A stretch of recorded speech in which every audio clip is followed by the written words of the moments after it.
I've mentioned this before, and it sounds kind of like a, I don't know, like a faux pas, but to talk about like cancel culture, but people are seriously afraid of getting canceled. I don't know, like what kind of thoughts you got going in your head that you're scared somebody's gonna like try and come after you, but it's one of those things. I think that's a mental block for people getting involved in media. They don't want to be the guy out there. They're like, I'm comfortable. I'm doing what I'm doing. I'm fine. I don't need all of that attention.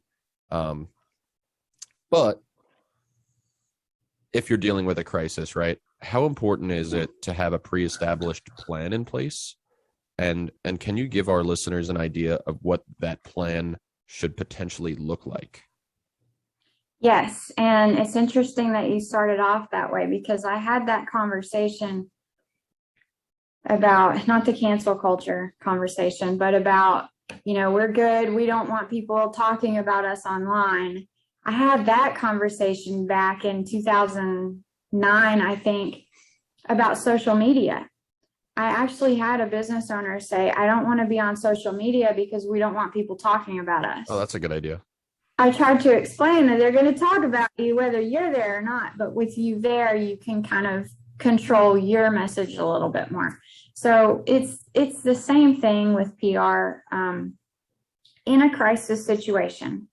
And I have seen everything from, and I'm just talking home service, everything from a dirty handprint on a wall being shared, a picture shared thousands of times, to gas leaks,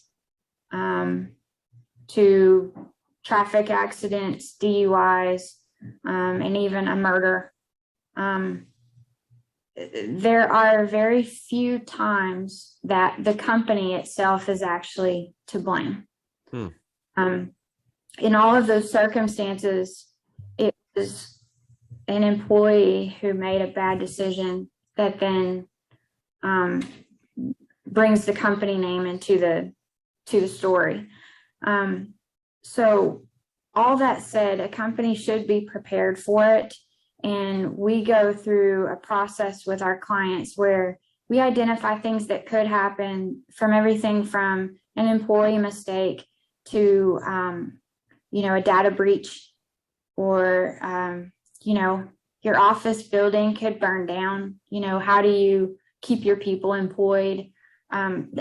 Everything that you can think of that could reach the media, and then they require a statement. So we work with our clients to teach them, don't react.